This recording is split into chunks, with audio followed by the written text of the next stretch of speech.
Welcome to the Indie Film Hustle Podcast, episode number 90. Art is never finished. It is abandoned. Leonardo da Vinci.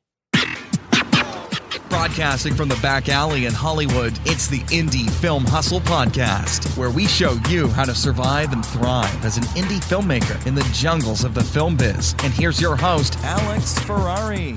Welcome, my Indie Film Hustlers, to another episode of the Indie Film Hustle Podcast. I am your humble host, Alex Ferrari. Today's show is sponsored by Masterclass, and specifically Werner Herzog's Masterclass.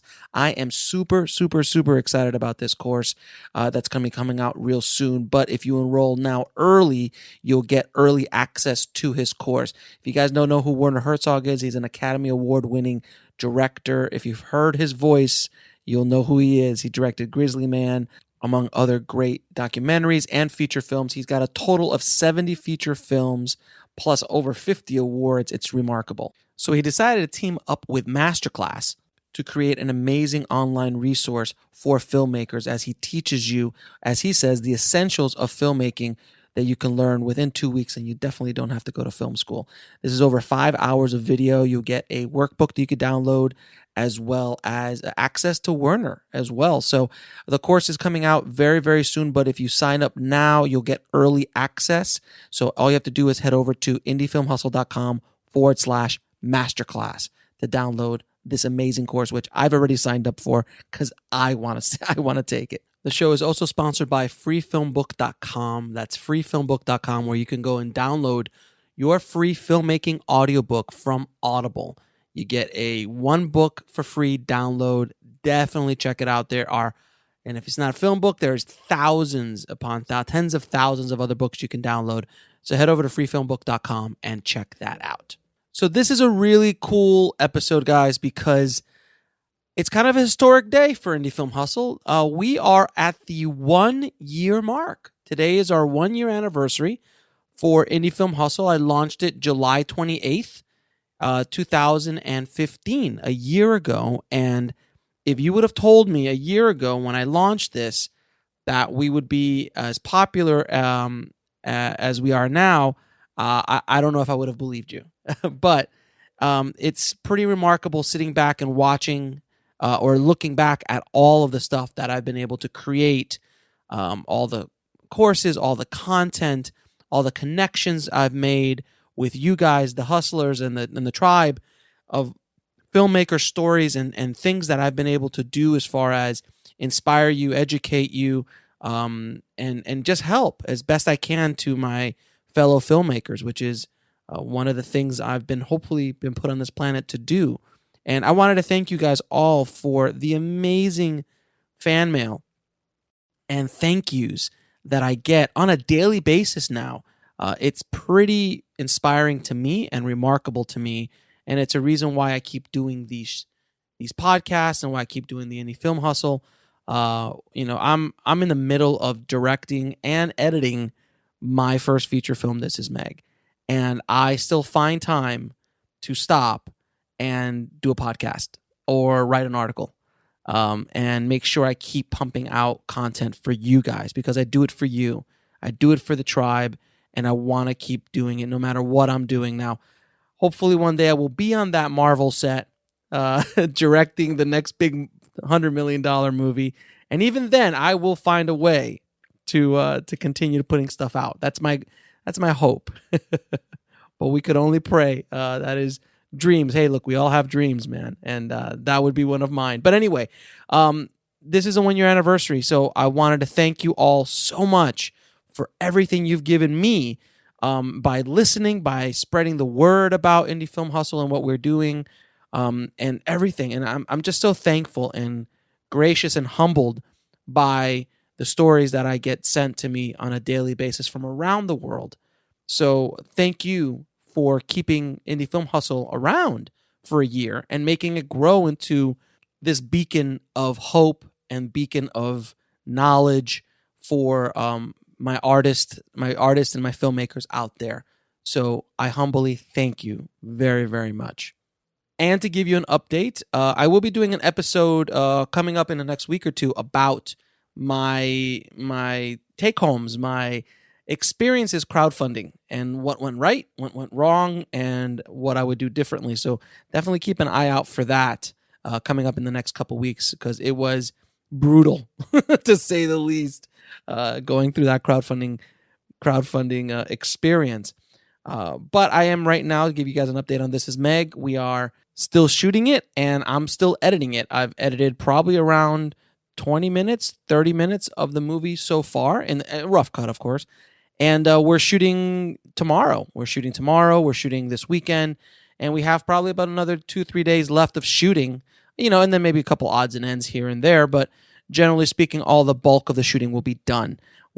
Some of the scenes that I have edited together are amazing. I really like them a lot. I think they're funny. They make me laugh, and some of them are extremely heart-wrenching and touching. And I can't wait to share This Is Meg with you guys and share this piece of art that we're creating for the world. And like I say, as an artist, you just gotta kind of do you, and as long as it entertains you, that's half the battle, and hopefully other people will like it as well. So it is coming along really great, and I will be updating the Indie Film Syndicate with new videos and new tutorials on how we're doing, how we're creating the movie, and so on. So thank you for your patience, members who are already in the Indie Film Syndicate. It's I promise you, I will be getting more content coming up. We've got a few new courses that have been sitting in the wings waiting that I'll be launching in the next few days. I was able to get a sneak peek of Paul Castro's $1 Million Screenplay, which you'll have access to a bunch of the course, and then have a coupon code to buy the course at a substantial discount because you are an Indie Film Syndicate member. So guys, again, if you are interested in checking out the Indie Film Syndicate, please do so. It is indiefilmsyndicate.com, and it will you have access to, I don't know how many, I think we probably have over 40 hours easily of content in there already, and new stuff is being added all the time. And what's really, really cool about the Syndicate is the Facebook group that we've put together, and it's really a wonderful community that we're talking with each other, showing each other work, kind of giving each other advice and tips. It's really, really a cool place, and I'm so proud to be a part of it and to be part of that group. So definitely check it out, indiefilmsyndicate.com. Oh, and before I can forget, guys, I wanted to do a quick announcement. I will be appearing at the Holly Shorts Film Festival here in Hollywood, California, in the LA area, and we're going to be doing a amazing little fireside chat, if you will, called How to Brand, Market, and Build an Audience Using Social Media and Marketing Hustle. And it will be myself and friend of the show, RB Bato from Stage 32, and we're both going to be sitting there talking in front of the audience. You guys will be able to ask me questions. So if you guys want to come out and meet me, have drinks after, we actually are going to be having drinks right after the chat.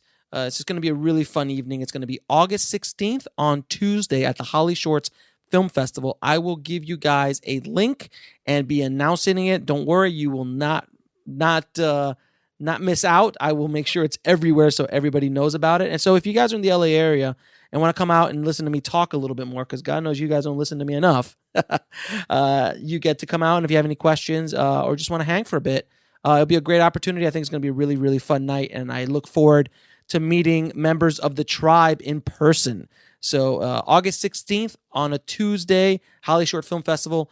Check our Facebook page and our main site for more information as the date gets closer. Now, today we have a very special guest, an old friend of mine. Her name is Diane Bell. Diane is a Sundance-winning director. She won 2 awards at Sundance in 2010 for her movie OBSELIDIA, and I was blessed to work on OBSELIDIA, and we go into our whole story of how we put the movie together, or she put the movie together, and how we put it together in post, and the journey to get to Sundance, and how basically she did win that lottery ticket. A lot of times we talk about, don't go after the lottery ticket, don't go after the lottery ticket. Well, I was involved with a lottery ticket. You know, I went on the road. I went on the ride with her through this whole movie, and I was very, very close to the project, and studied with her. Studied how it was going and what she went through, and then also not just at the peak, which was Sundance, But for the years afterwards and what happened to OBSELIDIA and what happened to Diane and how her career has flourished. We'll be right back after a word from our sponsor. And now back to the show. In different ways, and what happens really happens after you win a major festival like Sundance. So I wanted to bring her on the show to talk about life after Sundance, and then also the journey to Sundance and the amazing whirlwind roller coaster ride that is actually being at Sundance with one of 13 films in dramatic competition. It's an exciting story. So I wanted to bring her on, and she's doing some amazing work with her company, Rebel Heart Films, and we're going to talk all about that. So please, guys, if you ever wanted to know about what it's like to be in Sundance and actually win Sundance, definitely sit back and enjoy my conversation with Diane Bell. So I'd like to welcome to the show Diane Bell. Diane, thank you so much for taking out the time to be on the hustle.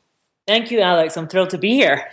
So as you guys might have known or not, I worked with Diane on her Sundance-winning film OBSELIDIA many, many years ago. And it was a fun story how I think you put out an ad in either Craigslist or Mandy.com. Yes. And I just kind of like said, hey, I'll do it. Yes, and it was amazing. The minute I met you, though, I knew that I wanted to work with you, and it was so great. We had such a great time doing it. And your work was phenomenal on it. Oh, thank you so much. And that was when Red was just starting out, kind of. Like, Red was still a beast. Yes, so I guess it was like 2009 when when we did it was around 2009. And you were in my spare bedroom in my townhouse, and we knocked it out. If I remember correctly, we colored that entire movie in like 2 days.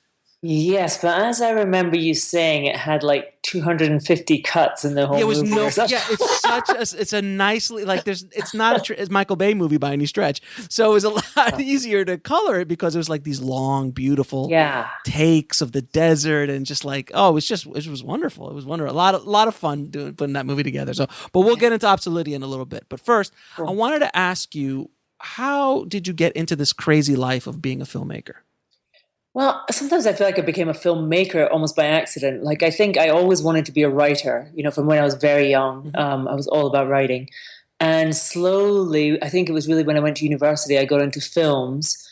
It wasn't until then that I really realized that films could be as powerful as literature. Up until then, it was for me about books, But at university, I started going to the art house cinema and I saw movies by like Bergman and Bresson, and and these really had an impact on me because I was like, wow, films can be as rich and as, amazing and challenging and poetic as books. And so then I really got into films, but I don't think I ever thought I would actually direct a movie still at that point. It wasn't really something that I obsessed about. I was still about writing. And then I wrote a screenplay. I had an idea for a movie, and it was definitely a movie. It wasn't a book. At the time I was writing a lot of short stories, and I had this idea for a movie. And so I wrote the screenplay, and that was kind of what got everything rolling because that screenplay did actually get optioned. I was living in Barcelona at the time. Okay. But it was optioned in America, in LA, and I came over for meetings about that and then just to actually do the rewrite. And, I ended up staying. I ended up getting hired to rewrite something else. And, suddenly, a year later, 2 years later, I've written however many screenplays and was making my living as a screenwriter. That's kind of happened. Amazing. I know. And then out of that, I reached a point where two of the projects that I'd worked on that seemed like absolutely dead certain to happen. I mean, everything was in place. It was wonderful. I was like, these movies are going to get made. It's going to be awesome. And they both fell apart for reasons completely outside of my control. Mm-hmm.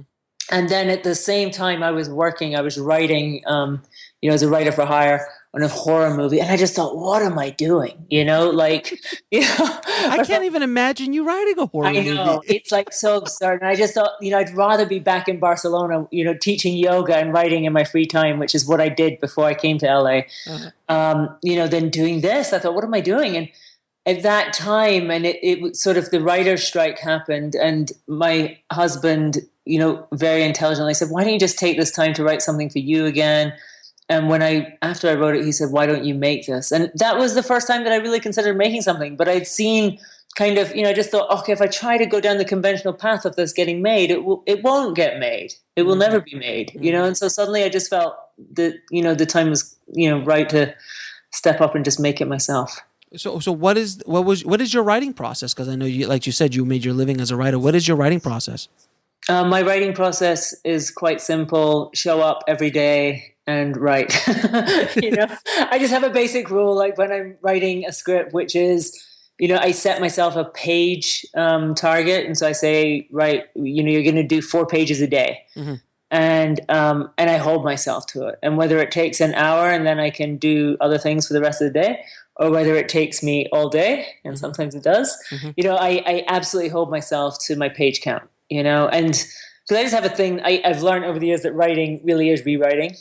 The first draft is the hardest, and I just go, you've just got to be super disciplined and just make yourself do it and give yourself permission to write the worst garbage in the world, because you'll rewrite it, Right. See that it's garbage and you can go back and fix it later. But for me, because for a long time, one of my problems as a writer was just like, that blockage of fear, or like, it's not good enough, I'm not good enough. Oh no, I completely understand, and I had to get over that whole rewriting while you write thing, which was horrible. Yeah, exactly. No, I absolutely do not rewrite while I write. I just have a complete thing about just keep moving forward and just getting in the zone. And for me, rhythm is very important. I feel like my favorite time to write is first thing in the morning.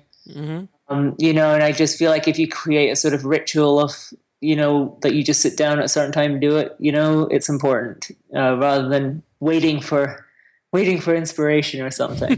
For the muse to show up. Yeah, because it really won't. Or for me, it doesn't very often. If I rely on that, she never shows when you want her. It would be once every 10 years I'd probably sit down to write if I waited for that, Exactly. It's hard work. It's hard. Yes. You're not digging ditches, but it's hard work. You just got to sit there and just put the time in. And a lot of the work too is also when you're not at the computer, obviously, I realized after my son was born that, like looking after children, writing is really a nice combination, because so much of the time you're just like, you just need to think. You need to wander around and do something else and be thinking about it, like not always sitting at your computer trying to hammer it out, but just being out in the world and actually looking after kids, I have found, and thinking at the same time about your stuff is pretty good. It's pretty good. And then finding the time to actually sit at the computer and crack on with it.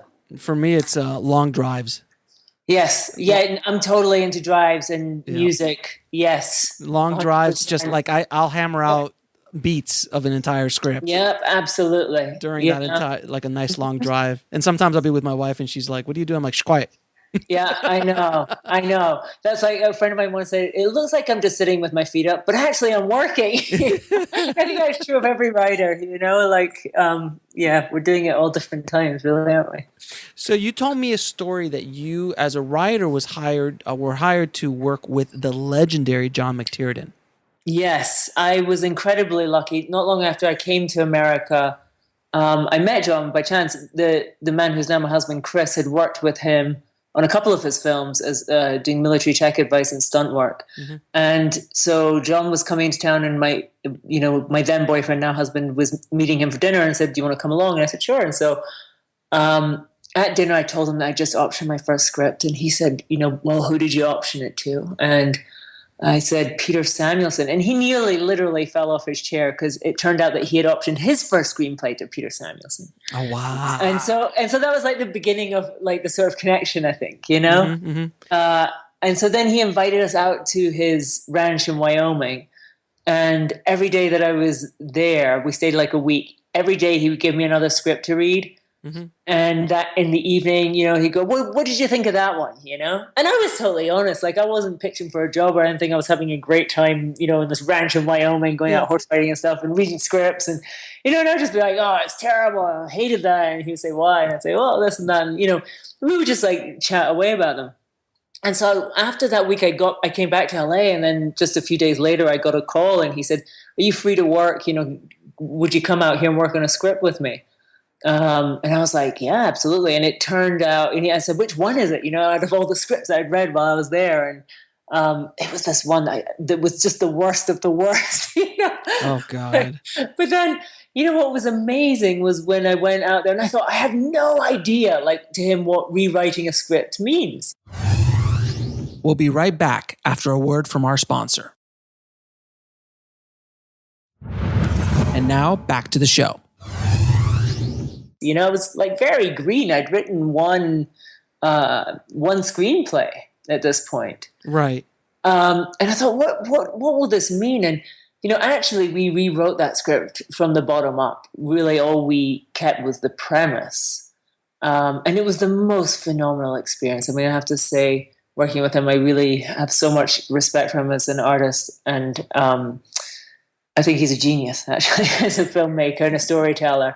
And working with him, like, every day we would go to this local cafe near his ranch called the Branding Iron, and we'd sit and just like figure out the next few scenes, and then we'd divvy them up, and basically he would go and write the action scenes, the more actiony ones, and I would write the more character ones, and I would collate them. He would send me his pages later in the day, and I would collate it. And I remember after we got to about 60 pages or something, and he still hadn't read anything that I'd written, right? Because he was never looking at my pages, right? Right. And I was like, suddenly he's like, oh, I need to see the whole thing up till now, like, give me the whole script that we've got, and I'm going to read it, and then let's talk.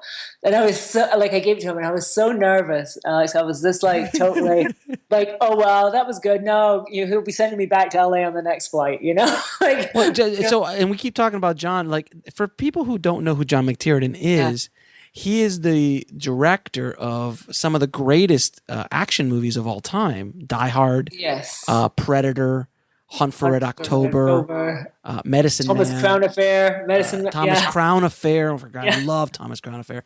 He's a genius. I mean, I still consider Die Hard and Predator two of the greatest 80s action movies, if not action movies in general.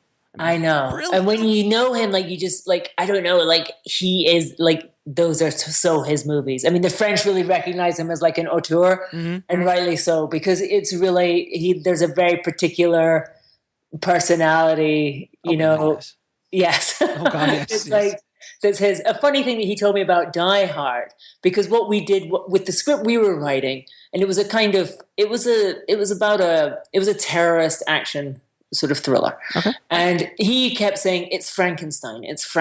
And we would go back to actually the novel of Frankenstein. We both reread it, and we would discuss it almost every day. And it was always like, well, what happens in Frankenstein? And that would sort of inform us about where our script was going.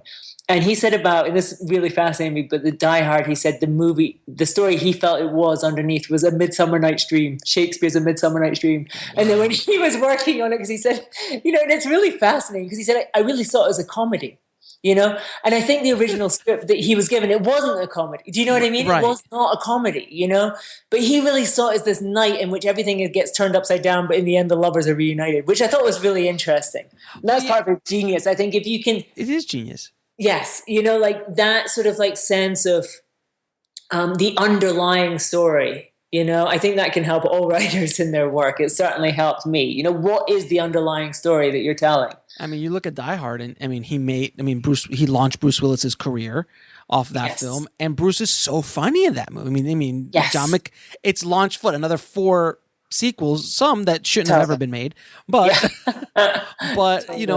5 sequels, I think, at this point, and then there's 6 of them at this point. So, but it's just that tone, isn't it, that was so unique and is so. But I liked his the best. I liked 1 and I liked 3, and with the one with Sam Jackson when he did that one as well. Yeah. But yeah, John. When you told me that story, I'm just such a big fan of his. So it was interesting to see how he works. Yeah, it was. I mean, I say working with him was amazing, and I hope he makes another film soon, because this is a weird thing in our industry. He obviously hasn't made a film for quite a long time now, and had some legal troubles and spent some time in prison and so forth. But paid his dues, and I just think, how can we let people like him, who, not make films? It was like when Orson Welles was alive. Like, he couldn't get arrested. Exactly. And it just boggles my mind, and it freaks me out, because I just feel like there's so many just incredibly talented filmmakers who cannot get money to make films now, and it just drives me nuts. But that's another Yes, we'll get into inspiring filmmakers later in the interview. Yeah. So let's talk about OBSELIDIA, which is one of the most, and I've said this publicly many times, is one of the proudest things I've ever worked on in any capacity. Yeah. It comes from you and Chris down, because it was such a pleasure working with you guys, and we've maintained our friendship over the years, and it was just such an experience. And then the whole fairy tale of that movie, which we're going to go into, was so amazing to sit and watch, because you were in the carriage, I was outside watching it as it went by. Going, what? That's ridiculous. No, but in a good way, not in a bad way, in a good way. Okay, maybe I was like, I was being pulled along in the back. Perfect. Yeah. But it was such a wonderful experience watching that. So, first of all, so I guess the project you were talking about at the beginning of the interview was OBSELIDIA, right? The one that you're like, hey, let's just go make something. Absolutely. Yes. So OBSELIDIA, I wrote it during the writer's strike. And when I finished it, I just went, like I looked at the script and I thought, this is such a strange script, and the way that it developed and the way that I'd written it, I went, I can't really imagine handing it over to somebody else to direct, even though I'd never directed anything before. I'd never even directed a short before. Right. Like it just felt like such a quirky, I don't know, such an odd drama. Can you tell what the story real quick, the log line? Yeah, sure. So it's about a guy who's writing an encyclopedia of obsolete things, and he's obsessed with, this idea that everything good is becoming obsolete and extinct. And he meets a young woman who is a cinema projectionist. She works at a silent movie theater. And together they end up traveling out to the desert to meet a scientist who's predicting the imminent end of the world. So it was a kind of, it's a meditation on climate change and loss and, the extinction of species and how we live with all that. It's actually quite uplifting, though. But it's quite uplifting, so people say. It's still quite uplifting and humorous in moments. So. Yes, no, absolutely. And it's funny because I just rewatched it the other week. I hadn't seen it for a long time. And the Colorado Women Film asked if they could show it in their festival. Mm-hmm. And I went along to it, and I haven't watched it in 5 years or something. And actually, and it's weird. Obviously, I made the film; it's my film, but it actually moved me to tears. I was surprised to find myself like it still works. 5 years later, I was like, "There's a lot of things that I would do differently," but also, there's it's a very earnest film. Yes. And it is as close to an expression of who you are as a person that I've ever seen. I mean, you are, your stank is all over that movie. Yeah, no, absolutely. Absolutely. It feels like, it's so from my heart. And that's why, that's why I knew no one else could direct it. I was like, I know that anyone else directing it would have changed it in something completely different. That thing where you just go, and I'd been through the process of attaching directors to projects, and that very disheartening thing for a writer when, you start the meeting with a potential director and they're like, I love your script. And then an hour later, after they've told you all the things they want to change, and you're really like, what did you love about it? The title? Yes. And I understand, because a director has to make it their film. I get that. But that's why with OBSELIDIA, I was totally clear that I didn't want to give it away, and felt confident that I was the best person for the job, even though I had zero experience as a director. Yeah, I remember when you came to me, you're like, yeah, this is my first movie. Like, have you ever shot anything? She's like, no. I'm like, okay. I was like, all right, let's see how this works. I mean, it's so weird because you were one of many other films I did that year, and there was nothing other than the beauty of it and you guys, but. I could have been one of the other many films that I've worked on when it's a first time director, and you look at it and go, oh God. Yeah. But it was beautiful. Yeah. It was so wonderful. And I had such a ball doing it. And it was just such a wonderful, and I can't say it enough. I just and it was for us. It was for all of us making it too. I think because we made it in a spirit of like, it was very pure, it wasn't, we didn't have massive ambitions for the film. We were so. You didn't think you were going to get into Sundance. No, of course we didn't think. I mean, you'd be insane to think you were. You know what I mean? Right. Like, because the odds are so stacked against you with all those with all those things. I mean, it's, it was. we just made that film to make the film. We didn't make it for any other reason. Well, we didn't make it to further our careers. We didn't make it to, to get famous or do anything. We just made it to make the best film we could, and that was it. I'll tell you what, I work at least on 1 or 2 projects every year that the director goes, oh, we're getting into Sundance with this. We'll be right back after a word from our sponsor. And now back to the show. So there is that madness out there, without question. Yeah, I mean, I don't know what the statistics are, but it's like I could tell them to you. It's pretty staggering, to tell you the truth. Yeah, it's like 10,000 submissions and 13 films. Yeah, that get in. So now, how did you finance it? Because it wasn't like a DIY movie. It was it had a little bit of a budget. Our total budget, in the end, I think was $140,000. Mm-hmm. That was in 2009. Mm-hmm. So it was right after financial crisis. Hardly a big budget, but but there, we didn't crowdfund. Mm-hmm. I think I would crowdfund if I was doing it. If I was making that movie now, I totally would crowdfund. At the time, crowdfunding still seemed a little bit iffy. Mm-hmm. To me, it seemed like a little bit like begging to friends or something, and I didn't want to do that. The money came from a couple of different sources. We started out with a financier, a producer that I had written a script for, the horror script that I mentioned before. Yes, by the way, I would actually love to read a horror script that you wrote, Diane, so please send it over. I'm dying. After it just got made, so I should pass it on to you.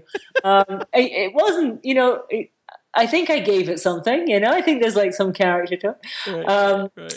But so it came from private equity sources. All the finance came from private equity sources, and we put it together from a few different sources. Okay. Now, what was the biggest lesson you learned in the making of that movie? What lesson stands out?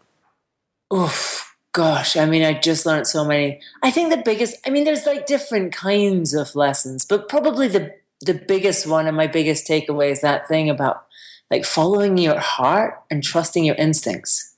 Okay. I think like if you really, and it's not always easy to do, but if you can really trust your own instincts when you're making a film, I think you'll make a much better one than if you don't trust them.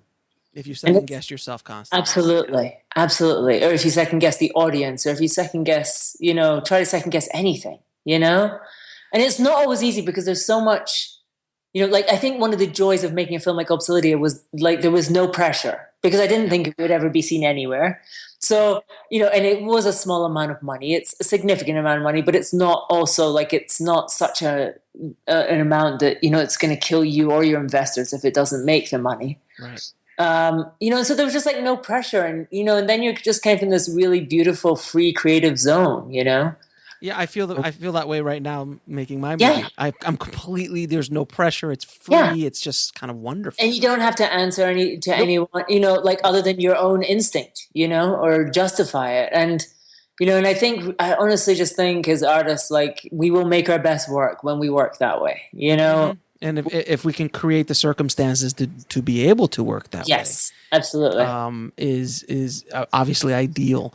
Now, I do remember... Not easy. No, not easy at all. No. Now, I do remember the rush to get our final output because I was your colorist and your online editor, so I was outputting everything for you as well, I remember. And it was the last day that you could submit to Sundance. Oh, yeah. Where I actually was burning the DVD and handed it over to Chris. And Chris literally drove it down to the office. Yes. And handed it to them before 5 o'clock that day. On his motor scooter. His motor scooter, handed it in. So all this kind of BS where people are like, oh, you gotta get early, you've got better chances, or you gotta do this or do that. There is no rhyme or reason. It's about the work. I think so. And also about the timing, because I remember absolutely. you telling me that like that was the year that a film like OBSELIDIA would get in. Yes. Well, unbeknownst to us, that was the year that, Joan Cooper had taken over and that they had decided their sort of big theme was rebel, and their whole idea for Sundance that year was going back to our roots and, like real indies, Right, and I don't think, Steve Carell indies. Exactly. Not like what we've been seeing the last few years at Sundance. Right, so I love Sundance, but, and I understand they have different pressures and sponsors and they have a whole thing that they have to deal with. But they've got sponsors. They got to put asses in seats, and they've got I can only imagine the kind of pressure that's on Sundance. But we were very lucky that the year that we submitted it, they were, I think, looking for some of those films. Mm-hmm. And I think you told me like the year before would have probably not gotten in. No. And maybe a couple years later probably wouldn't have gotten in. It was wouldn't have gotten that magical moment where the right product showed up at the right time at the right place. Yeah, and that's something you can't control. And this is the thing that I say to everyone who's making films, like, you cannot control. There's so much that you can't control. You cannot control how critics perceive your film. You can't control how audiences do. You can't control, the market forces that are at play. Mm-hmm. Like, all you can do really is make sure that you're making the film you want to make, making the film that you want to see, making the film that you love, Yeah. Like, the rest is, honestly, I just go, it's for the birds. You just don't control it, All you can control is what you can control, which is the movie. Absolutely. And which is, well, I don't even know if you can control it. Depends on your situation.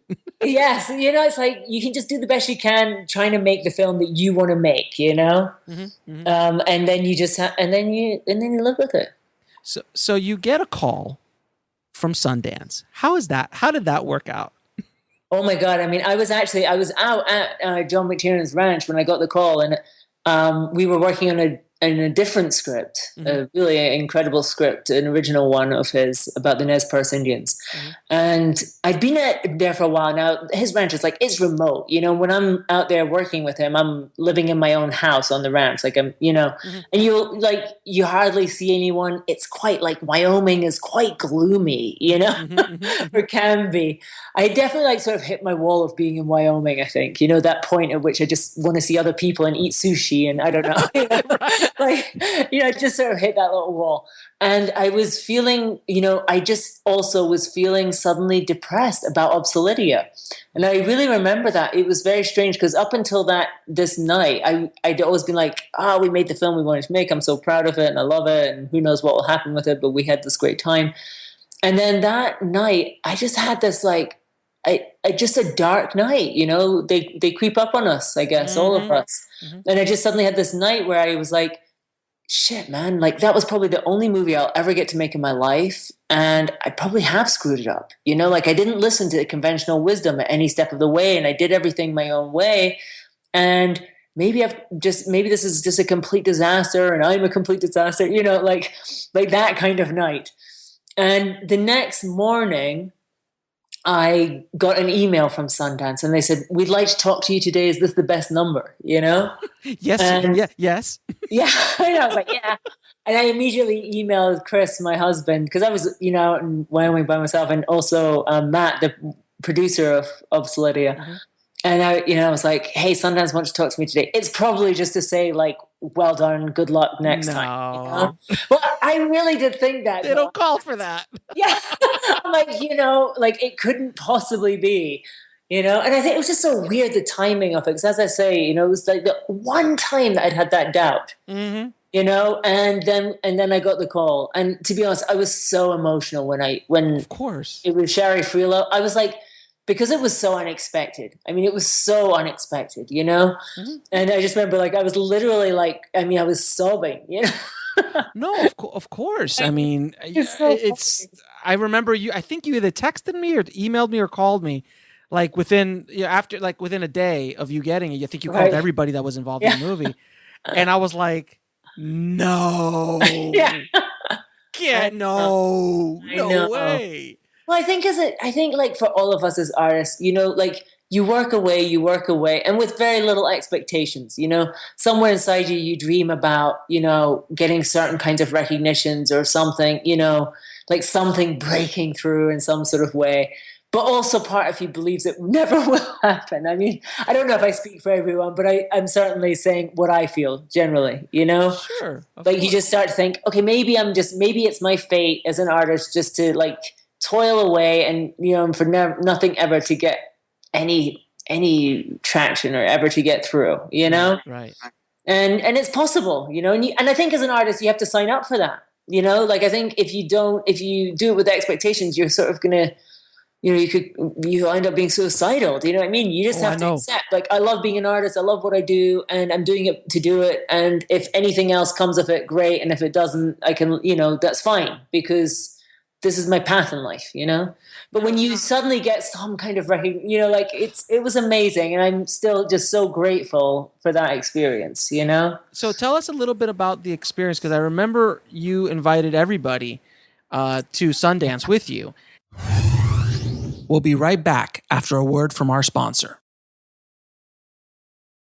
And now back to the show. Yeah. And one of the dumbest moves of my life was not going with, because I'd been to Sundance probably 4 or 5 times prior, never being in the movie, in the festival, just going to visit. And after the whole experience, like I watched the ceremony and stuff online live, and I'm sitting there going, "What an idiot! I can't believe I did not take advantage of this." I know, you should have been with us, because it was just so lovely. Yeah. So please, just in a nutshell, tell us how that experience of actually being in the festival is. Like, how do they treat you? What is this kind of like, you know, Cinderella story? I mean, it really is amazing. It's like a dream if you're a filmmaker to have a film there. It's, you know, it's incredible. We did invite everyone, like, so all our cast and crew came, like everybody. No, everybody. Yeah, except for you. Like, the sound guy, the PA. I mean, everybody was at that house. Yes. And so I was booked doing freaking there. music videos and I couldn't get out of it. And I'm like, oh, son of a, I should have just. I know, because it was just lovely. Everyone stayed in this house that we rented, and, you know, and everybody went to every screening and came up afterwards. And like our gaffer said, he was like, you know, I've never, like, I've worked on all these different movies. I've never had anything like that, you know, like, because we had everybody up on the stage after every single screening. Sure. I'll be honest with you, Alex, and I think I've told you this before. The premiere of the film was awful for me. Oh. You know, like, I had never watched our film. Your screen was the biggest screen I'd ever seen it on, you know? Which was not, had a 720p, like 32 inch. Right? And suddenly, you know, like, we're going into the premiere, and it's like, it was at the Racket Club or something. I'm not sure. Yeah, it was one of the smaller, one of the other screens, right? It wasn't at the Egyptian or at the. It wasn't at the Eccles. It's much bigger than the Egyptian, though. It's like, you know, it's like 750, 800 people. Yeah. You know? And I just suddenly, like, I started, like, seeing all these people queuing up to come into the movie, and it was sold out and everything, and I was just feeling sick, you know? Yes. And then they, you know, like, I think it was Trevor Groth who introduced the film, I'm not sure. And he said, you know, like, I have to go up and say something before the movie. And I'm just sort of like, I'm shitting myself. Like, I'm like, you know, are you serious? I'm not a public speaker. I don't want to get up in front of all these people. And, you know, and then actually watching the movie, I was like literally in pain. You know, my neck was, I mean, I was just like seizing up, really. Oh, and man. It was kind of like, you know, your child is doing a dance on a stage and you just feel everyone's got their knives out and they want to stab them or something. No, you're putting yourself out there in a big way. It was awful. And I was in so much pain. And afterwards I just went and got drunk, you know, with all our crew. Because I was just like, I don't know, I just couldn't really deal with it. And so then the next morning I woke up and, like, I didn't really know what to do, but I Googled the movie, you know, to see if anyone had written anything about it. Right. And obviously, OBSELIDIA, it's a word that I made up, so anything, you know, about it would come up immediately. Right. And, you know, the first thing I read, and it's kind of tattooed on my heart, was someone had written on a blog, OBSELIDIA, a compendium of indie cliches. Oh, I remember you. Oh, yeah. And I read this review, and they were nasty. They weren't just, it wasn't a review of the film. It was just like a nasty outpouring, you know, they even sort of like insulted me. It was kind of like, it was just like weird, you know, to read this, because you make a film and you make it with such good heart and such good intentions, and it's so pure to you. Oh. And, you know, like reading that, it killed me. Oh. And I was really to Chris, like, I think I just want to go home. I don't think I want to stay here. Like, I didn't sign up for this. I don't want this, you know, like I hadn't prepared myself for it. I thought most people would be like, the film is boring, you know, like, I thought that would be like the worst critics, not like, and she's ugly too. Like, yes. You know, and like, this is the most pretentious, this, and this woman, she's, you know, whoever she is, she's this, you know, it's like, what the, really, it's shocking. Oh, yeah, dude. Oh, yeah. And so, you know, luckily that day was the director's brunch. And what happens at Sundance is that all the directors are invited out to this brunch that's hosted by Robert Redford, and no one else is allowed to go. No producers, no actors, no agents or managers, like nobody. And all the directors get on these buses and go out to the actual Sundance resort and go to this brunch with Robert Redford, and it's amazing. And like, so I thought, I'm going to go to the brunch and then I'm going back to LA. well, hold on a second. You told me, who's on the bus with you? Well, this was amazing. So this is the thing, because, OBSELIDIA was in the dramatic, US dramatic narrative feature competition. Mm-hmm. And so all those directors sort of found each other, and two of the other directors that year were Mark Ruffalo and Derek Cianfrance. I think that's how you pronounce his name. Yeah. And they said to me, they were like, oh, so which movie did you direct? And I said, OBSELIDIA, but I don't know if you want to watch it because apparently it's a compendium of indie cliches. And they went, what? You read your press? And Mark Ruffalo put his arm around him. He was like, you do not read the press. Do not read it, right? And the two of them were just like, they were so amazing, and they were just like, they went, who did you make this movie for? What's it about? I mean, those guys who write these things, they don't put themselves out this way. Don't you listen to them, So you basically have the Hulk giving you therapy. I know. This is before he was the Hulk, I think. Yes.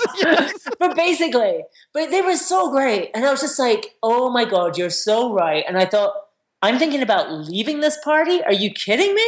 Like, I have got a ticket to this amazing party to hang out with people like this, real artists. And there's no way I'm leaving, And after that, I just changed my tune. I was just like, I'm not reading any more press. Mm-hmm. I'm just going to completely enjoy the festival. This is like a dream come true, and I'm just going to enjoy it. And haters going to hate, man. Haters going to hate. Haters going to hate. They're going to drink their haterade and just let them do what they do. And too bad for them, And that's it. Like I just did a whole podcast on haters and how filmmakers should handle it. And it was a great quote that says, the lion does not lose sleep over the opinion of a sheep. Yes, absolutely. And it's absolutely wonderful, wonderful. And you just sort of feel like, look, you're never going to please everyone. Oh God, no. Like, it's never going to happen, especially nowadays when there's so many people on social media who, want to just hate. Yes, exactly. And it's like, so don't worry about it. Just make what you want to make. Just do you. So now, so you go on this Cinderella ride at Sundance, and you don't win one. You win 2 awards, and one of them is a cash award, which is the only cash award at Sundance. I know. We didn't even know it existed until we got there. You're like, you'll get a check. What? I get paid for this? Yeah. That was amazing. That was amazing. And just for the record, it's the Alfred P. Sloan Award. Yes. And which is given to a film that has science or technology as a theme in it. Mm-hmm. And they also, the Alfred P. Sloan Foundation, because after that, I ended up going to the Sundance Screenwriters Lab the following year. Mm-hmm. With a different project, and I was the Sloan Fellow. It did also have a science theme, and they gave me money for that too, a grant for that. Oh. And the Sloan Foundation they're just phenomenal. If you're a filmmaker who is at all working in that sort of and they're not about science fiction. It's really about like science or technology. Mm-hmm. But movies like The Social Network would fall under their sort of like domain. That's technology, Mm-hmm. Like, they're interested in all kinds of projects, and they really do support filmmakers making those films. And I didn't know about them until I got to Sundance, but subsequently, I've learned about them, and they've supported another project of mine, and they're just amazing. If you have a project that is sort of connected with science in any way, they're definitely worth checking out. Yeah. And you also won Best Cinematography. We did. Yes. And that was that was a total surprise, because obviously we were in competition, against films that had big budgets. Yes, 10 times our budget, 20 times our budget. Much better colorists. You don't know about that. Apparently not. Apparently not. But I mean, for Zach Mulligan as well, our cinematographer. Oh, he was great. He gave me wonderful meat to cook. Yeah, and that was like his first. That was his first feature film. Mm-hmm, mm-hmm. So that was not a bad start for him. No, it wasn't a bad start for anybody. Now he's doing he's just shot Ava DuVernay's pilot, and and he's he works all the time. He does great stuff. Awesome. So yeah. So after Sundance, now this magical ride is over, and OBSELIDIA doesn't get a distribution deal off the festival. So can you tell people a little bit of, because there's a big myth that says like, oh, you go to Sundance, you win, you just write checks. They just write you checks, and you just often you living in a mansion somewhere in the hills. Yeah. And I've always tried to tell people, no, that's not the way it goes. And OBSELIDIA For Better or Worse is an example of that. Like, you didn't get a distribution, and not most films don't get a distribution. No, most don't. And I mean, with a film like OBSELIDIA, if I was in that position again, I would have done things differently before we went to Sundance. I feel like, we went down, once we got the news that we were in Sundance, we went down the sort of conventional route. We looked up. We'll be right back after a word from our sponsor. And now back to the show. We Googled, what do we do? And what do you do when you go to Sundance? Yeah. And we sort of did what we were supposed to do. We got a sales agent on board and, but probably not the right one to some extent. And, sure. But we didn't know what we were doing, and we did sort of harbor some hope that we would sell the film there. Now, in hindsight, with what I've sort of learned about film distribution and stuff, I think now I would be making my plans to distribute the film myself before Sundance, and use Sundance as a launch pad, absolutely, to distribute the movie. Because it's just like what I'm saying about why no one else could direct it. It's such a quirky, odd movie. It's the same reason why no distributor wanted to touch it. Because, it's a lot of work to distribute a movie like that has no stars and that doesn't have an obvious template to follow. It's, it's not a particular genre. It's something very unique. And I think distributors are just basically quite lazy. They just want things. They just want something easy to pop a star on. Which brings me to another thing. I forgot to ask you this, but you were approached by a television star to star in the movie, if I remember correctly, right? That is correct. And yes. there was a little bit of stuff involved there. You chose against going with a face. Yes, I did. Against everybody's wishes, apparently. Yes. Against all conventional wisdom. And that was one of the things that later I was like, oh, maybe I was really stupid, But at the time, because also the television star in question, she also, her manager said that they could raise a lot more money for the film to fund it. So it would have been a higher budget and so forth. More risk, more everything, right? But it goes into that thing of like trusting your instincts and following your heart. And, I really, at that point, I just realized I really wanted Gaynor, who's one of my oldest best friends, to be in the movie, Oh, no, she's absolutely wonderful. Yes. And, and it was like, in conventional wisdom, it's not wise. Of course you go with the bigger star, but I don't think the film would have been, it would have had the success it did or be as beautiful and sweet had we gone down a different route. It's that thing like, I remember one of the Sundance programmers said to me when I first met him, he said, we see so many films. And he said, you can just feel people make decisions for different, like to try to impress or, because they think this actor's popular or that song or this music. And he goes, your film, you can just tell it's pure love. Like every decision has been made out of love. And, that sounds really corny, but it was actually true. It came from a good place. It didn't come from a fake place. Yes. And, and I think when you start doing that, like if you're casting people just with an eye to how many Twitter followers they have, if that's there are those kind of movies yes. when you're designing those kind of movies, but this was definitely not one of them. No, absolutely. Absolutely. So how was the festival run of OBSELIDIA after Sundance? It was so great. It was such a great experience because after Sundance, we were invited to a lot of festivals. Mm-hmm. And it was great. We never had to submit again, but we played, at numerous festivals, both in America and around the world. Mm-hmm. And through that, it was just like, it was a great experience. Again, it was my first film. I don't know that I would ever commit so much time again to sort of like going to a festival. I don't know, but at that time it was great. And it was a really big learning experience too on so many fronts. I feel like I met so many other filmmakers, got to learn so much about, independent film and how it works. And, also the festivals themselves, the good, the bad, and the ugly, just across the board. It was, I encourage all filmmakers to go to as many film festivals as they can, because I just feel, there's just something wonderful about it. We were talking, Alex, before about like community for filmmakers. And, that's where community gathers to a great extent, and that's just, and it's wonderful. And there really are some just amazing film festivals that nourish you as a filmmaker, Oh, no, being at Sundance, I mean, I know it's a little bit, it's kind of like a carnival a Yes. sideshow at this point Yeah. and it's gotten worse since 2010. But I mean, corporate everything. But if you cut through all of that, the actual community and the filmmakers and stuff, I've met some Absolutely. It's amazing amazing. people there. It's amazing. And so many other festivals that I went to after that too. One that springs to mind that I absolutely love is called Ashland Independent Film Festival. You always talked about Ashland, yeah. I just love it. I've been back there so many times. I just love what they do. I feel like they're Sundance without all the hoopla, but just and they're in Oregon, right? Yes, in Oregon. Great audiences, great films. They just everything is just, it's so inspiring when you go there. You always see amazing films, connect with amazing filmmakers. It's exactly, I say, it's nourishment for a filmmaker, I think, to find the festivals where they belong. So you did sell you did make some money with OBSELIDIA, because I remember you said you sold it to the airlines for a little bit of money.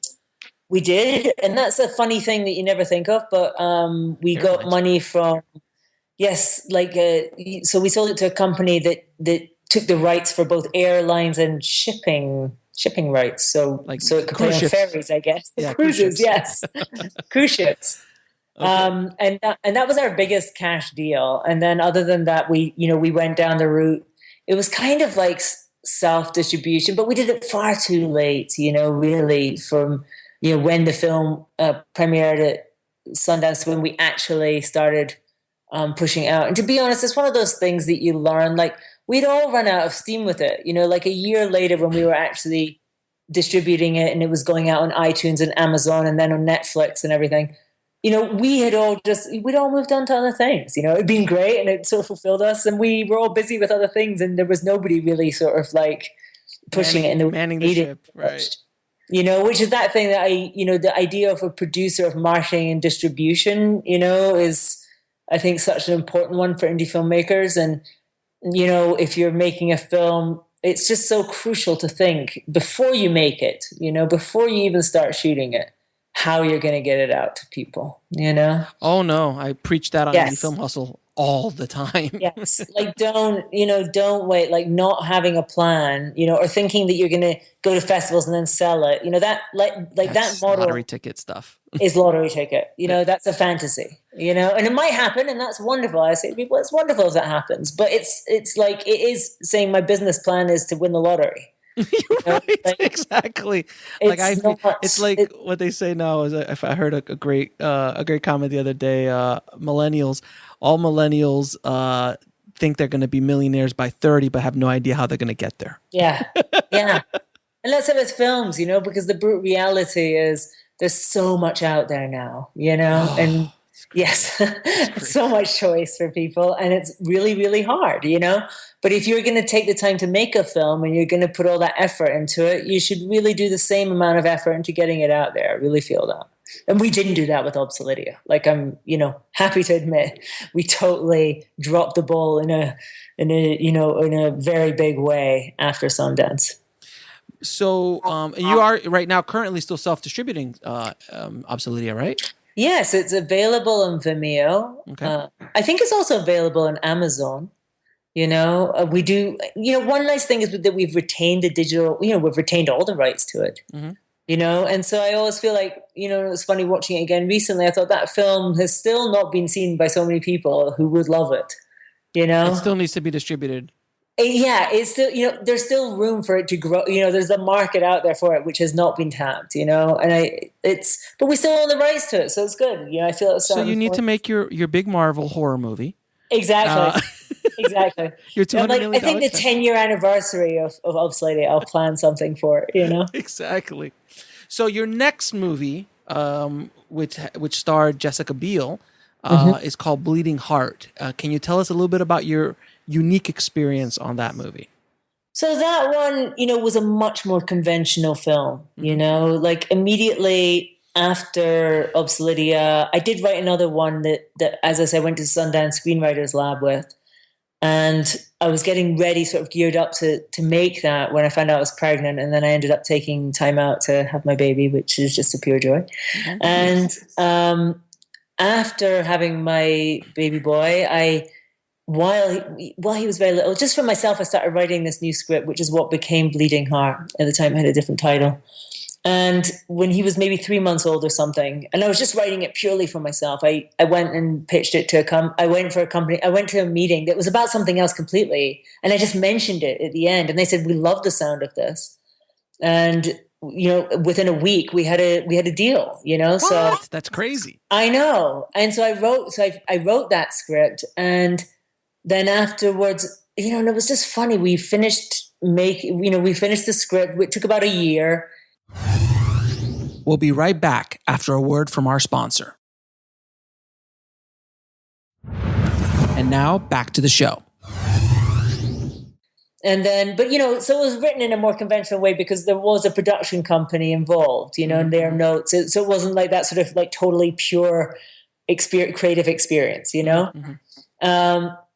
And then when I finished the draft that they were happy with, and we were going to go out with it, this company, Super Crispy, read it. They had done like crazy and different things. And I knew the producers I'd met them through our experience at Sundance. They were at Sundance at the same time as us with a film called Douchebag.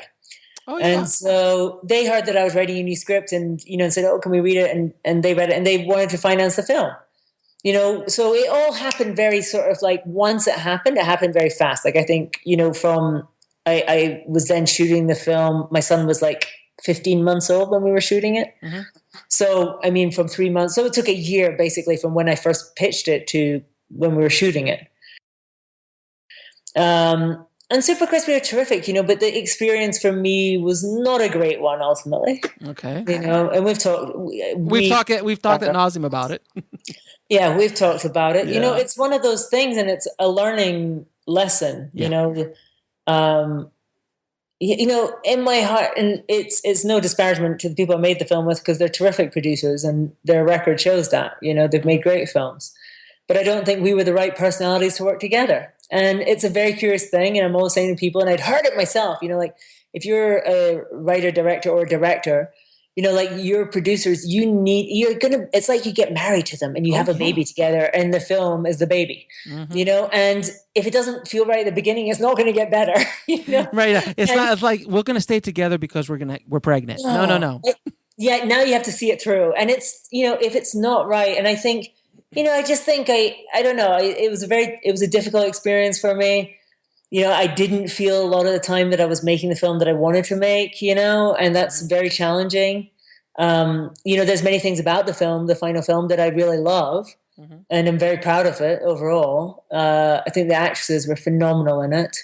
But it was a very difficult experience for me personally. It was very difficult. It was just a mismatch of personalities and it's not anyone's fault. Exactly. And it's that thing, just like in some people are just not meant to be married, Right. And it was just a really, really tough experience for me. And it took a lot out of me. Like I definitely at a certain point during that process, because after we shot the film, we didn't lock picture. We edited for over a year. Oh my God. Yes. With a lot of disputes about the shape that the film should take. Mm-hmm. And we cut it and recut it and recut it and recut it. I can't even tell you how many times. And, like at a certain point during that process, I was depressed. I was just like, and I was really like, I never want to make another movie. Like, it's just not worth it to me. If this is what it is, I don't care. I don't want to do it. Mm-hmm. Because for me, that thing of like, fighting every day, it's not like, life's too short. Life is far too short. Yeah. And like, I want to be creative and this is, it's not easy, when you making films, it's not easy.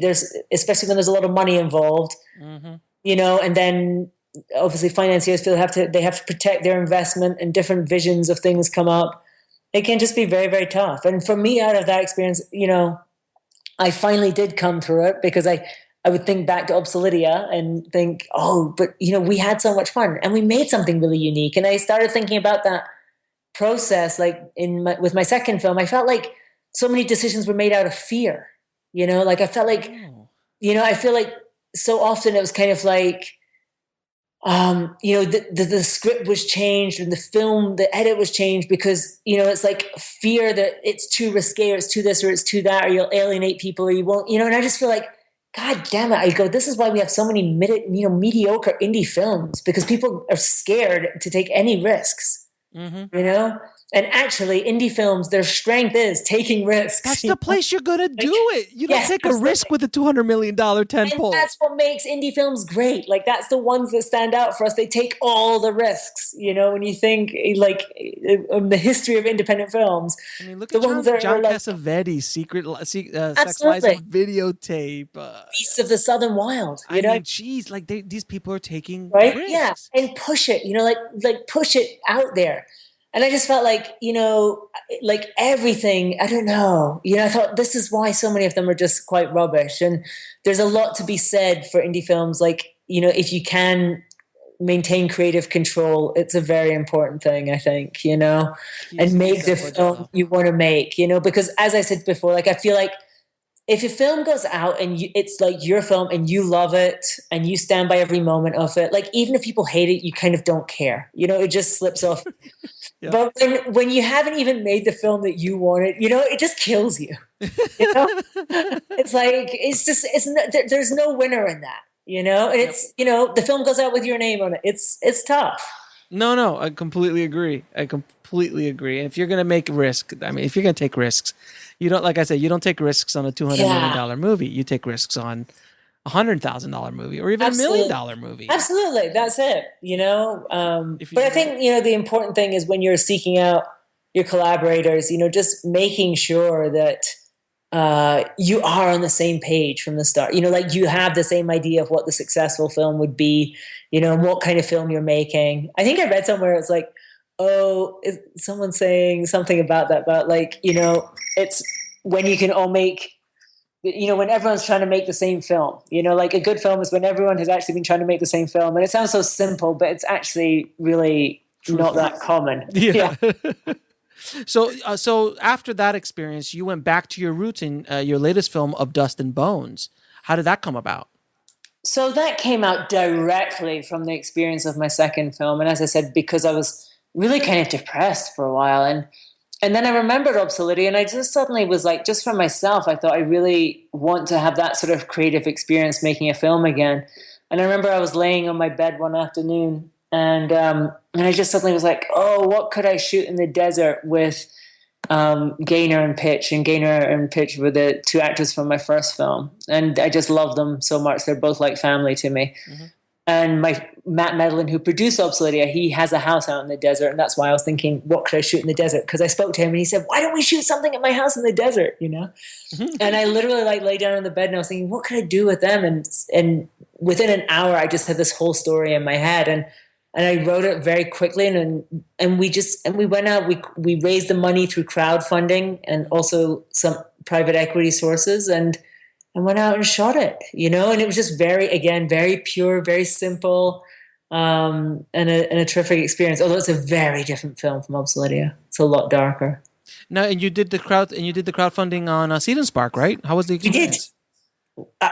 It was absolutely intense. Tell me about it. I'm in the middle of it right now.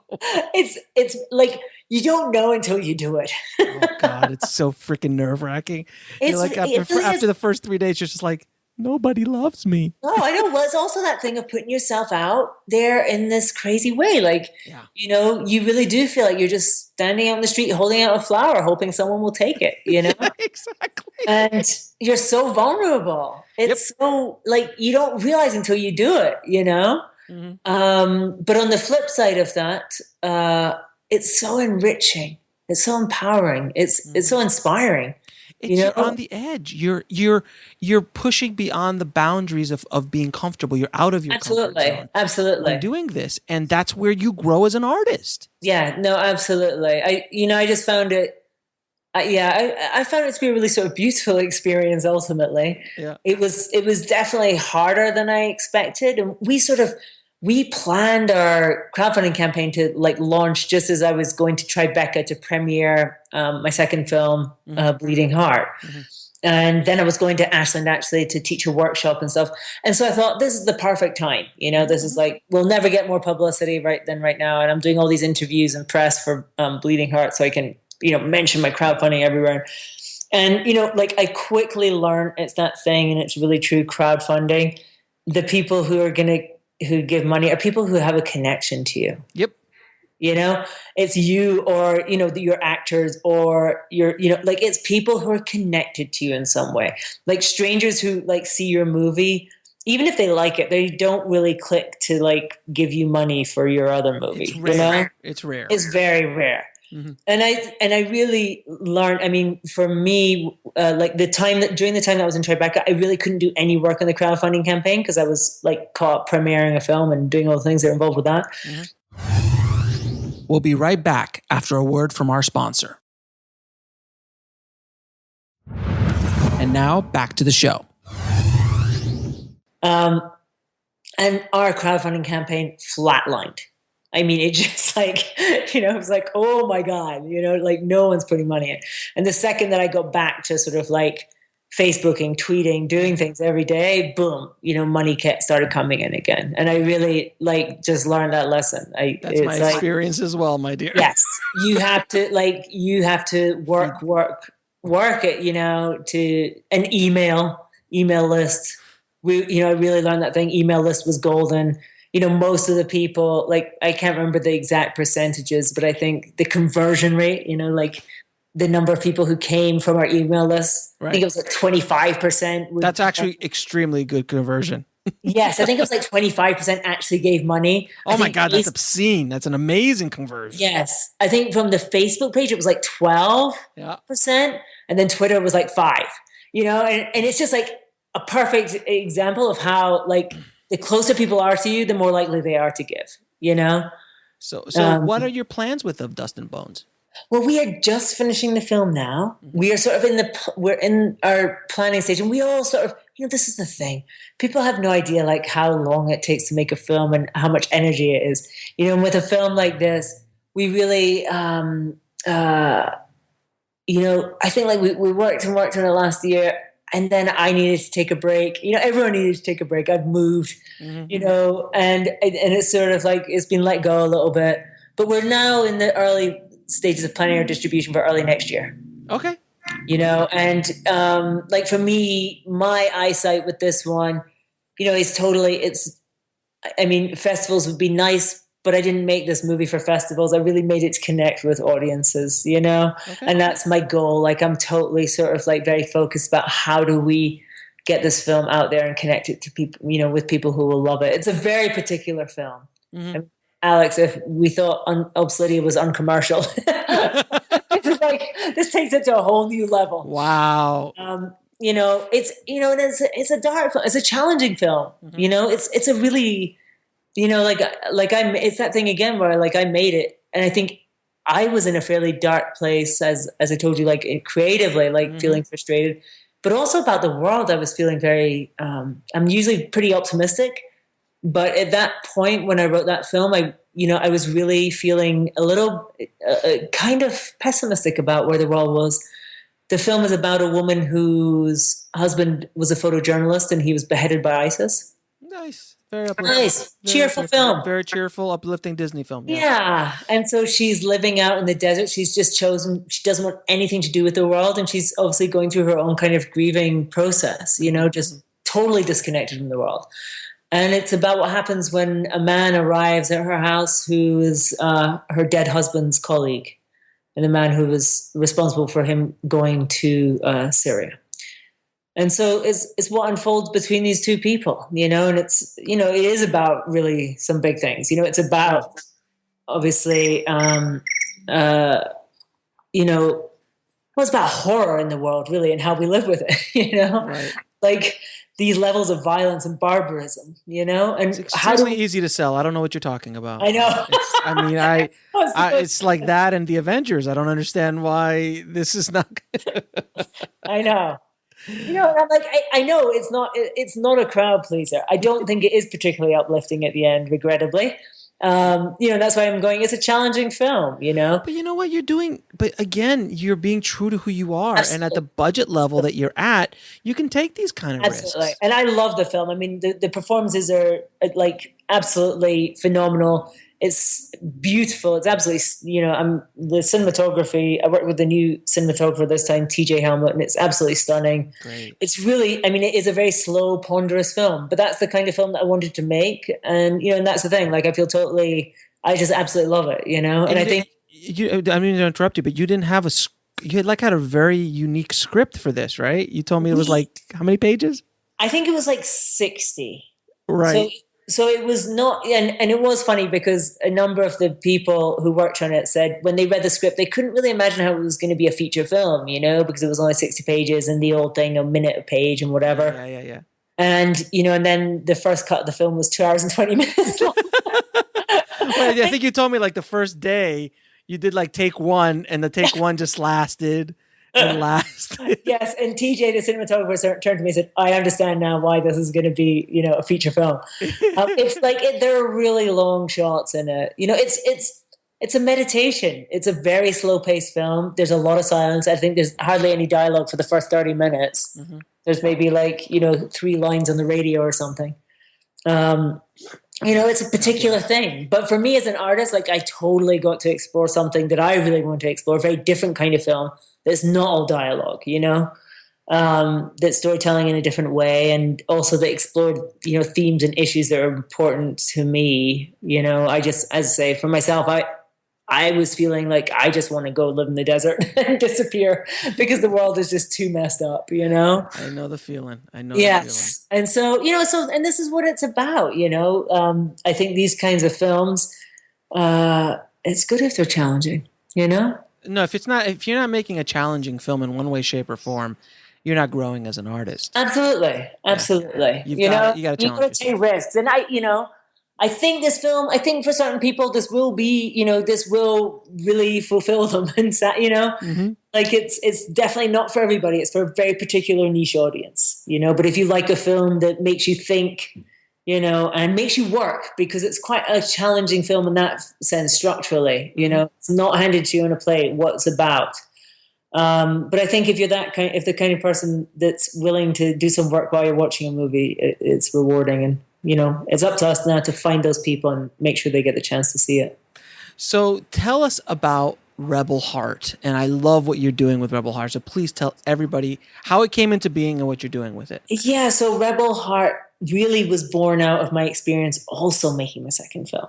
And also out of that depression where I just really felt I just thought, oh my God, if people looked at sort of my filmmaking career, they would sort of go, oh, well, obviously OBSELIDIA is a stepping stone film to get to make the better, the bigger, better film, and everyone's got this idea of this model of filmmaking career as being always moving up to bigger things, bigger meaning bigger budgets, right? Bigger stars, bigger budgets, right? Absolutely. And, just all this baloney. And I just suddenly thought, God, it's just not true. I think that there can be a huge freedom that results in better films when you have smaller budgets and you get creative control, and I just started to feel overall in our industry, there's so many lies that are peddled about distribution deals, for example, and about what to expect. And I thought, I really, really just suddenly felt like I was on a mission to just share the absolute truth as I've learned it and experienced it about making independent films, and really it's that thing of going,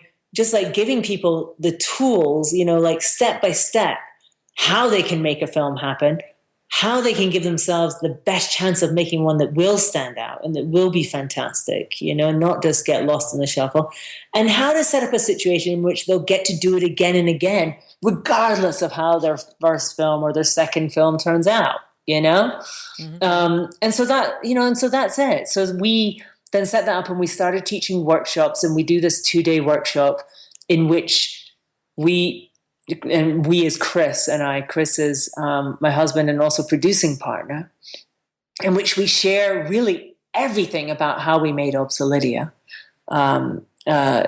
From raising finance to getting your cast and crew to actually managing the shoot so that everybody's happy and you have a great time and make something good, and we just share everything step by step, how to make it happen, and what to do with it afterwards. And it's just been fantastic. I just felt really, and I've seen it now with people who have come to it, I think quite a few people have come to it with being oh, it's just a kick in the pants, because our whole thing is just do it. do not wait for permission.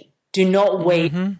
You could sit around for the next 10 years waiting for someone to give you the money to make your film. You have to make it happen. I actually did wait 10 years. Yes. You're not the first or the last, horrible. But now you're doing it. Yeah. And that's what counts, because a lot of people after 10 years then just pack up and go home, Mm-hmm. and live in the woulda, coulda, shoulda world, and it's like, so we are just all about sort of like, empowerment. And it's just like, follow your heart, make stuff happen yourself, just do it, but do it intelligently, like school yourself, educate yourself about. We'll be right back after a word from our sponsor. And now back to the show. Really how much money you can hope to make from your film, do it in a way that gives you the best chance for success in every sense. And it's not about having a lottery ticket, So basically you're saying you're going to have to work. Oh yeah. I talked to a lot of young filmmakers that they just don't understand that it's not about the movie. A lot of times that's a big part of it.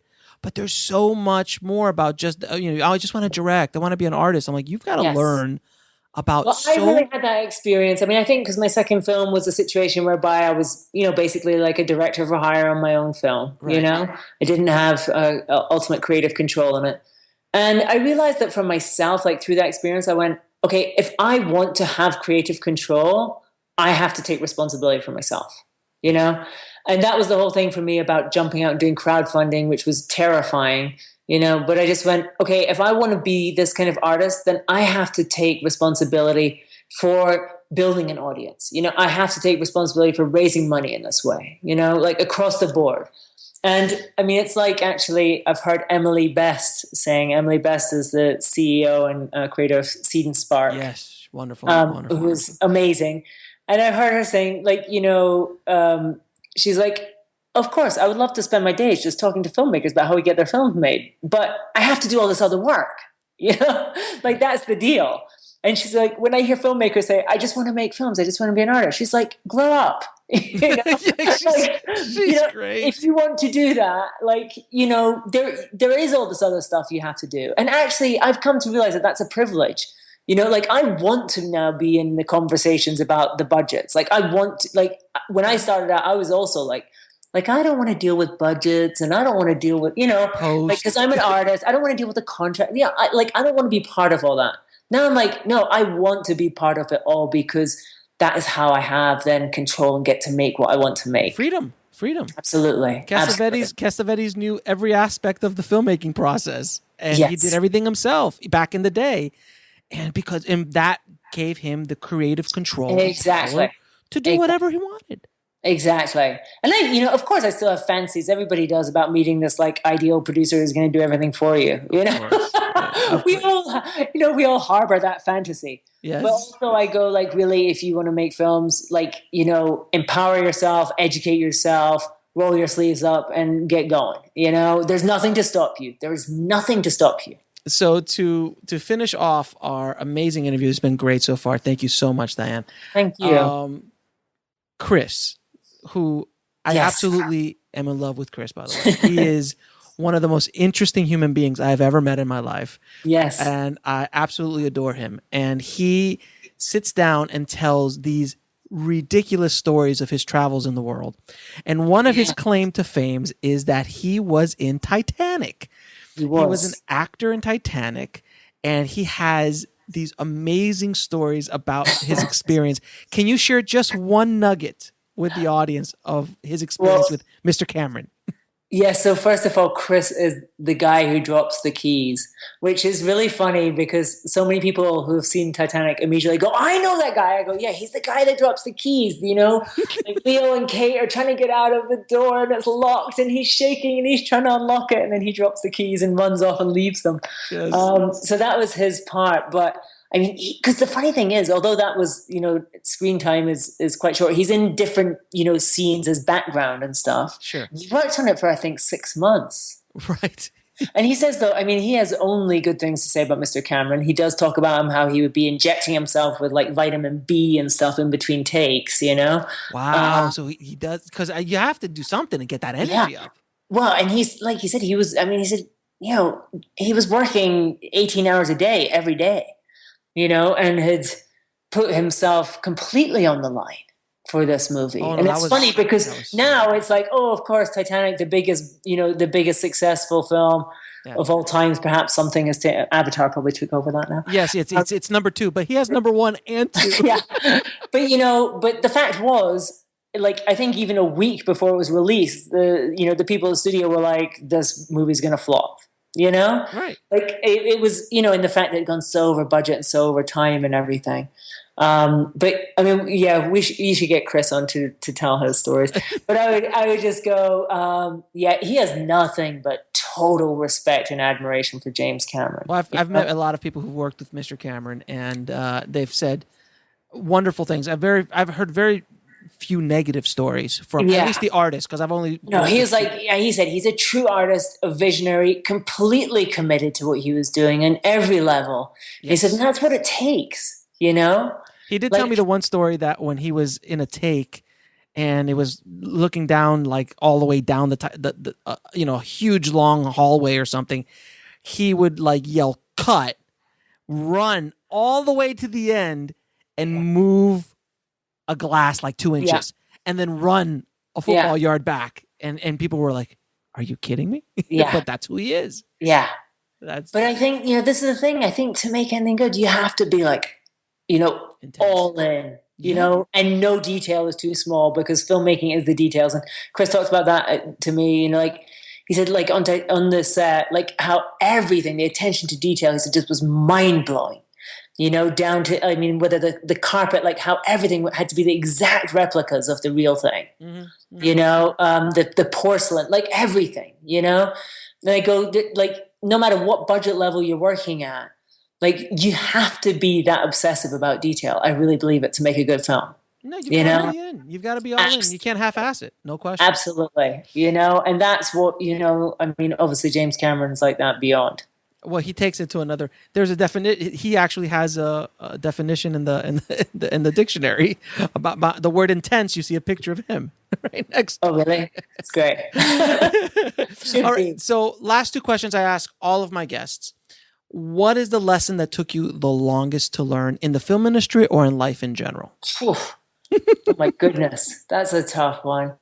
It goes back to what I was saying before about listening to your heart, trusting your instincts. Okay.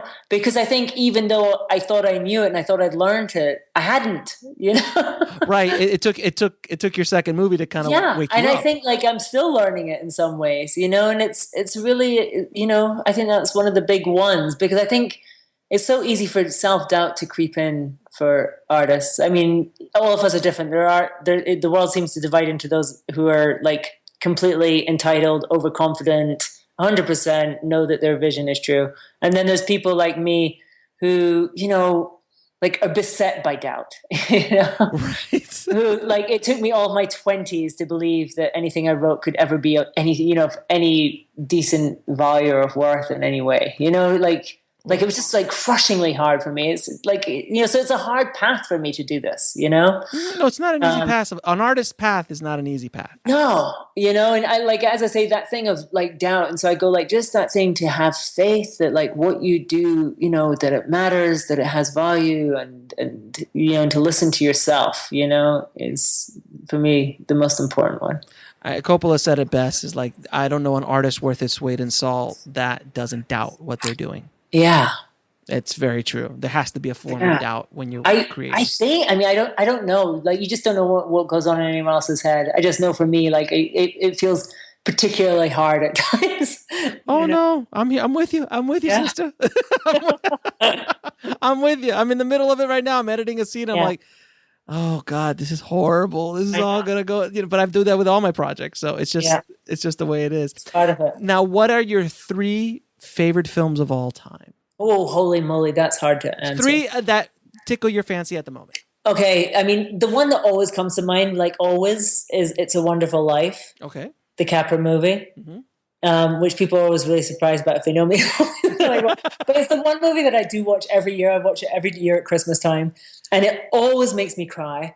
And it's the only movie that makes me cry because it's happy. And I just find that the most exquisite thing and the most extraordinary thing. That movie just never bores me. I've seen it more than any other film, I think, in my life. You know? Does it say something about being that Die Hard is my favorite Christmas movie? Oh, is it? Yeah. I watch it every year. Die Hard is a good movie. It's a good movie. So what are the other two? The other two, and if you ask me, like every day, it probably changes. One would be Tokyo Story. I love that film. Oh, great movie. Yeah, Ozu's film. There's so many things about it that I love. The economy, though, is something that just, I don't know. He creates his own language, if I'm not mistaken, right? Yeah. He creates his own visual language. The whole movie is shot from like the level, the camera is always in the position of where you'd be if you're kneeling.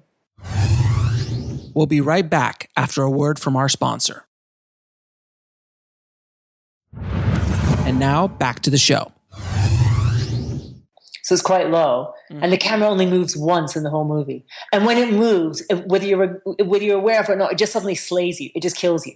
You know, right? Because it's so like it has such a subconscious impact on you. You know, and I often think of that, like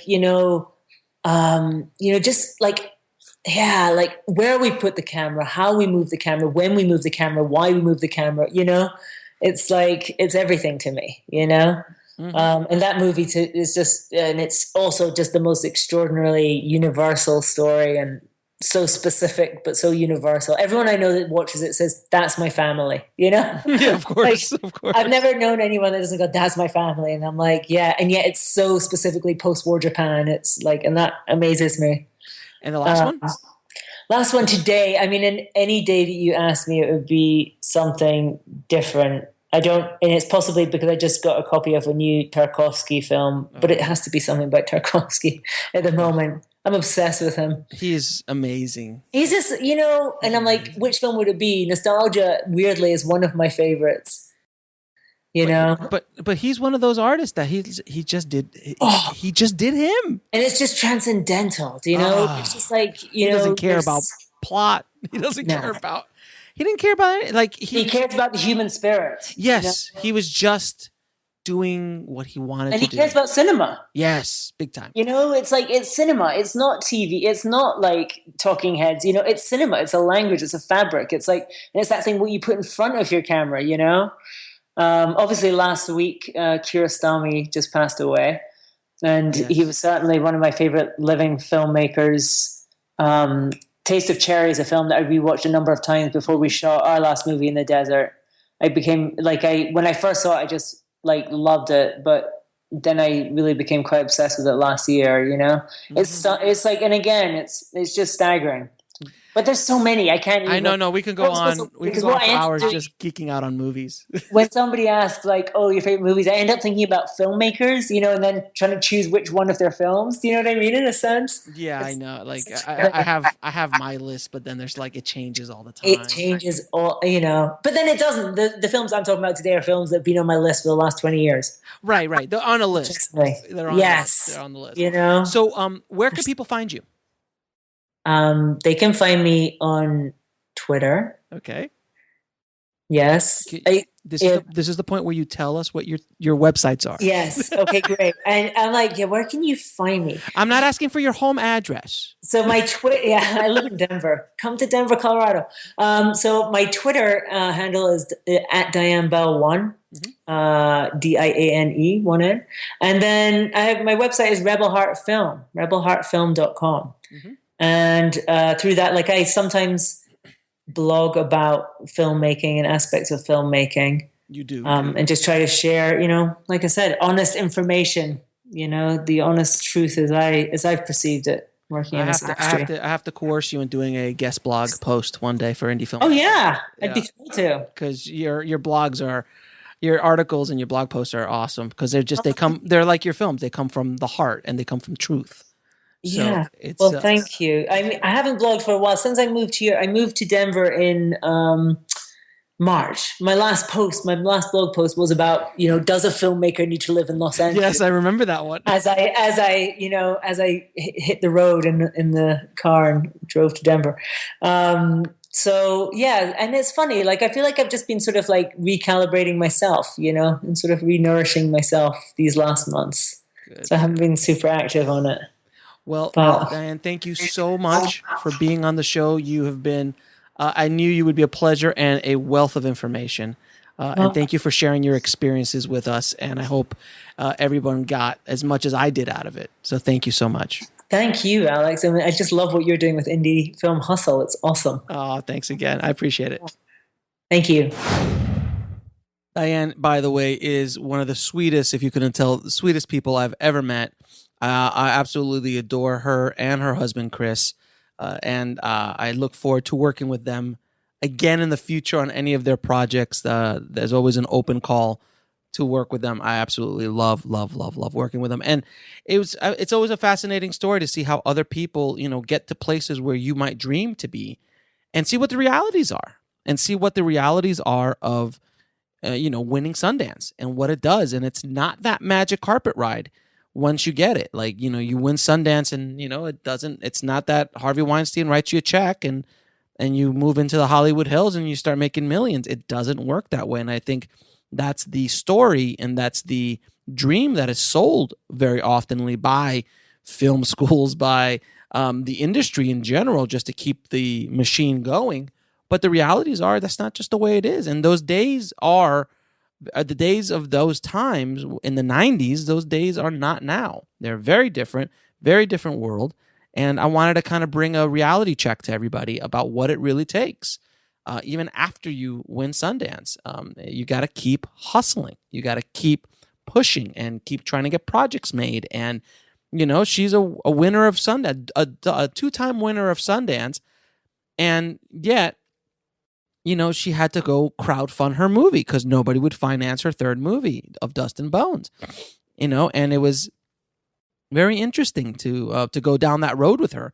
And I've heard a lot of things off air, and we've talked a bunch about her other, projects and what she's gone through with them. But I hope it just kind of shines a light to what the real world is like.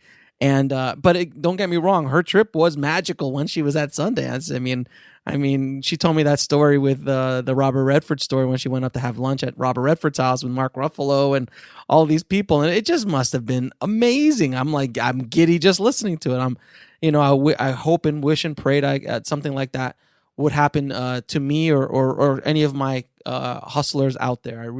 And by the way, if anybody, any of my hustlers out there, any of the tribe, get into any big major festivals, please let me know, or if you've reached a goal of yours, whatever that goal might be, please reach out and let me know. I really want to know what happens with you guys. And, Alex, I made my first movie and I just got into South by Southwest, or I just finally finished my first feature film and I got accepted into the X Film Festival and it's screening and I'm so excited. I want to hear these stories, guys. I really, really do. So please just reach out to me via email or via our Facebook group or through Indie Film Hustle on Facebook or Twitter. Let me know, man. I really want to know what's going on with you guys. We are a community, and I want you guys to share the goods and the bads, the highs and the lows. So I get a lot of lows. I would love to hear some more highs as far as you guys making it. Or you're like, hey, Alex, I'm making a living. I'm making a movie this year, and it's awesome. And, that's all you could ask for, is to make a living doing what you love to do. And that is, a goal that we should all have in our lives. So, guys, thanks again for making this my 1-year anniversary, that we're still around, that you guys are listening and spreading the word of Indie Film Hustle. And I really, again, appreciate it. And I hope you got a lot out of that interview with Diane Bell. And I'm going to leave all her show notes at indiefilmhustle.com/090. And there you'll be able to get links to her directly, to Rebel Heart Films, and what she's doing with those amazing seminars, which I've been invited to and I've listened in on, and they're wonderful, man. And it comes from her perspective of what it really took for her to get her movies out and the festival circuit and all that kind of stuff. And it's wonderful. So definitely check out the show notes at indiefilmhustle.com/090. Thanks again, guys. I am off to, after I'm done recording this, I am going back to the edit room, which is the same room I record this in. But I'm going to be back in the edit room. And by the way, there will be a cameo in This Is Meg of my edit suite. There is a scene that takes place in an edit suite oddly enough. So you guys will see where I actually record the podcast as well as do all my post-production and things like that. But you'll see more of that later as more and more parts of the courses in Indie Film Syndicate come out. I'll be recording them in my suite. But I'm going to be heading back to the edit suite, cranking on the edit, and then preparing for my shoot tomorrow. So, guys, thank you again so much. I can't stop thanking you guys, because you guys mean so much to me. So thanks again. And if you hear my voice a little bit kind of off, is because I just got done with a head cold. That's why I only released one podcast this week as opposed to our normal 2, because I have twin girls and they are little petri dishes of bacteria that they bring home all the time. And I apparently have very little defense against it. So I will do the best I can to keep cooking. So guys, thanks again. Keep that hustle going. Keep that dream alive. And I will talk to you soon. Thanks for listening to the Indie Film Hustle podcast at indiefilmhustle.com. That's INDIEFILMHUSTLE.com.